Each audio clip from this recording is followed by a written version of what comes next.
Assalamualaikum warahmatullahi wabarakatuh. Alhamdulillah alamin, wassalatu wassalam wa asrofil anbiya'i wal mursalin wa ala alihi wa sahbihi ajma'in.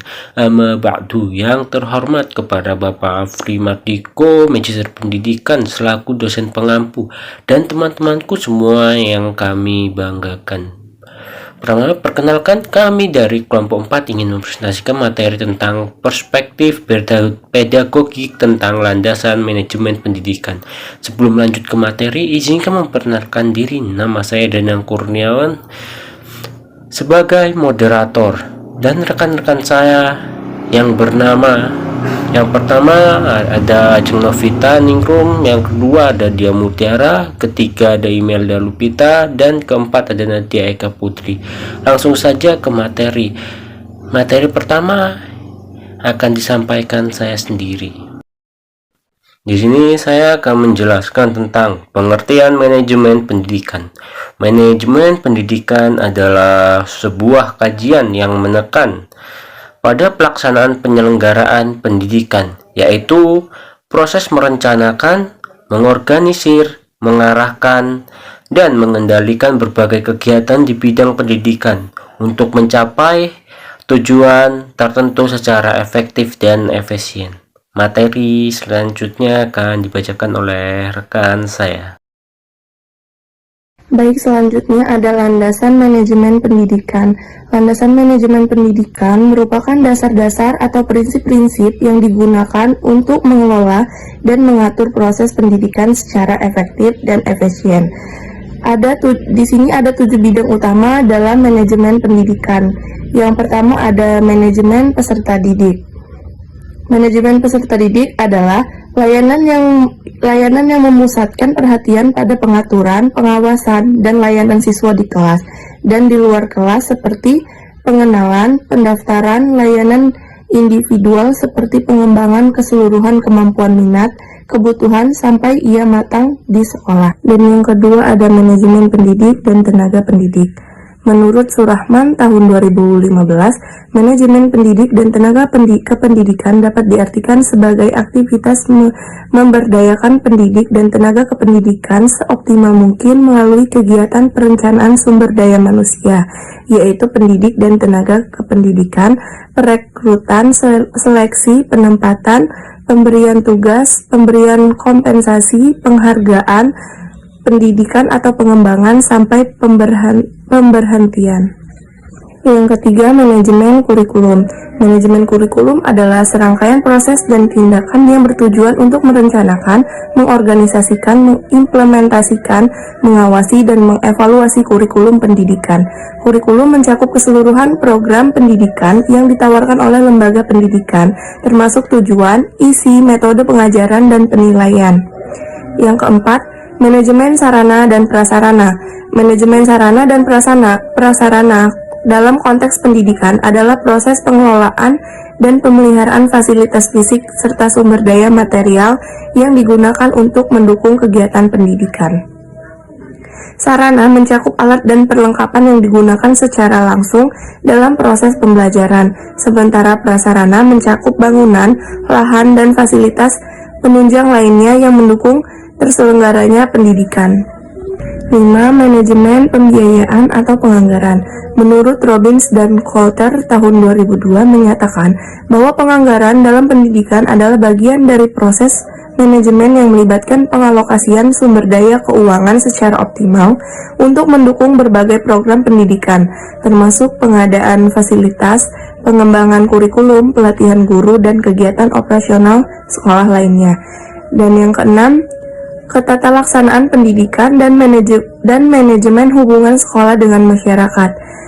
Syaiful Sagala tahun 2013 menyatakan bahwa ketatalaksanaan pendidikan adalah pengelolaan dan pengaturan kegiatan administrasi di sekolah yang meliputi perencanaan, pengorganisasian, pelaksanaan, dan pengawasan semua aktivitas yang terkait dengan operasional sekolah. Selanjutnya yaitu fungsi dan tujuan manajemen pendidikan. Fungsi manajemen pendidikan. Fungsi manajemen pendidikan terdiri dari berbagai kegiatan yang dijalankan oleh pemimpin atau manajer di institusi pendidikan guna mencapai tujuan pendidikan yang telah ditetapkan.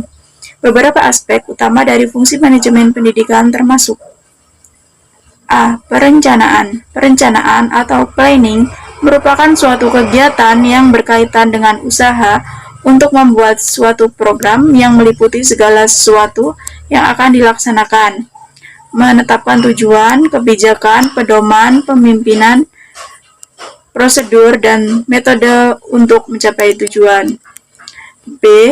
Pengorganisasian. Di dalam manajemen pendidikan, pengorganisasian memiliki peranan yang sangat penting karena untuk memastikan bahwa lembaga pendidikan memiliki struktur organisasi yang efektif dan efisien dan dapat berjalan dengan lancar sesuai dengan tujuan yang diinginkan.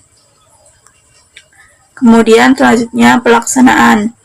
Jadi dalam konteks pendidikan, fungsi pelaksanaan melibatkan proses pengawalan dan pembimbingan terhadap semua pihak yang terlibat dalam kegiatan pendidikan, termasuk guru, staf, dan siswa untuk memastikan bahwa proses pembelajaran berjalan sesuai dengan rencana yang telah ditetapkan. Hal ini mencakup penyampaian materi pelajaran, penggunaan metode pembelajaran yang tepat, pemberian bimbingan kepada siswa, serta berbagai kegiatan ekstrakurikuler dan kegiatan lain yang mendukung pembelajaran. Baik, selanjutnya adalah tujuan manajemen pendidikan. Manajemen pendidikan bertujuan untuk mencapai tujuan pendidikan. Nah, tujuan pendidikan nasional adalah untuk meningkatkan potensi yang ada pada diri siswa untuk menjadi karakter yang beriman dan bertakwa kepada Tuhan Yang Maha Esa, berakhlak mulia, berilmu, sehat, cakap, kreatif, mandiri, dan menjadi warga negara yang demokratis serta bertanggung jawab. Tujuan-tujuan dari manajemen pendidikan yaitu dapat memperoleh cara dan teknik yang akan dilakukan untuk menjalankan setiap perencanaan untuk mencapai tujuan secara efektif dan efisien. Tujuan tersebut ditentukan sesuai pengkajian dalam situasi dan kondisi sekolah. Seperti yang telah dipaparkan dalam PPT, yang pertama adalah mewujudkan pembelajaran yang aktif dan kreatif. Tujuan ini mengacu pada terciptanya proses belajar mengajar yang mendorong partisipasi aktif dan pemikiran kreatif dari siswa. Hal ini dapat dicapai melalui berbagai metode pembelajaran yang inovatif, seperti contohnya pembelajaran berbasis proyek. Siswa terlibat dalam proyek yang menantang dan relevan dengan kehidupan nyata, mendorong mereka untuk mencari solusi kreatif dan bekerja sama. Kemudian pembelajaran berbasis masalah. Siswa dihadapkan pada masalah yang kompleks dan harus menggunakan pengetahuan dan keterampilan mereka untuk menemukan solusinya. Kemudian yang kedua, menciptakan siswa yang aktif dan kreatif. Tujuan ini adalah untuk berfokus pada pengembangan karakteristik siswa yang aktif dan kreatif. Hal ini dapat dicapai melalui yang pertama, menumbuhkan rasa ingin tahu dan minat belajar siswa. Siswa didorong untuk bertanya, menjelajahi, dan menemukan hal-hal baru, mengembangkan kemampuan berpikir kritis. Siswa belajar untuk menganalisis informasi, memecahkan masalah, dan membuat keputusan yang tepat. Kemudian yang ketiga, mencapai tujuan pendidikan sesuai dengan aturan yang berlaku.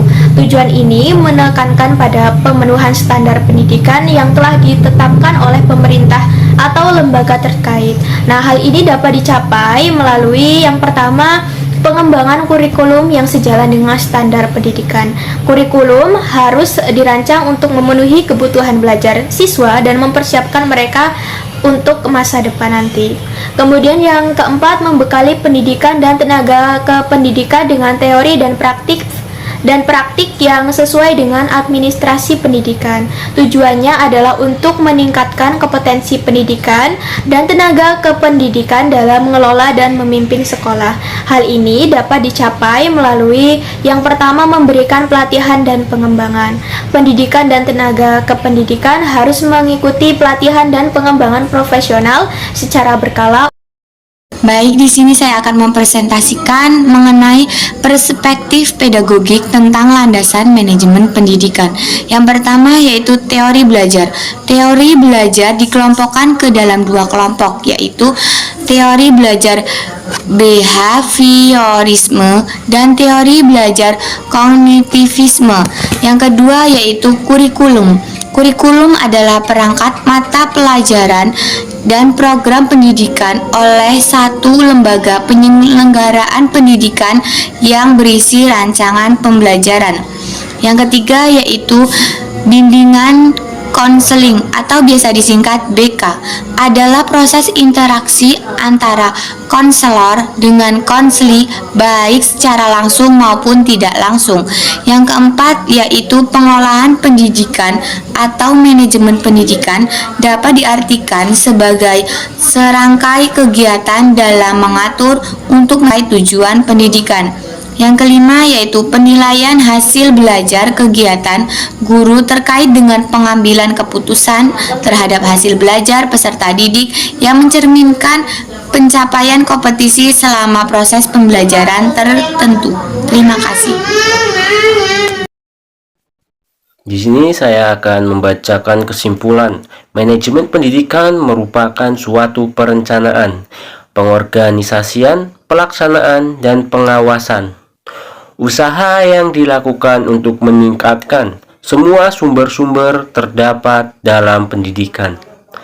Untuk mencapai tujuan pendidikan yang telah ditetapkan, manajemen pendidikan juga memiliki landasan-landasan. Manajemen pendidikan merupakan asar, dasar atau prinsip-prinsip yang digunakan untuk mengelola dan mengatur proses pendidikan secara efektif dan efisien. Segitu saja materi yang kelompok kami jelaskan, kurang lebihnya saya mohon maaf. Kami akhiri, wassalamualaikum warahmatullahi wabarakatuh.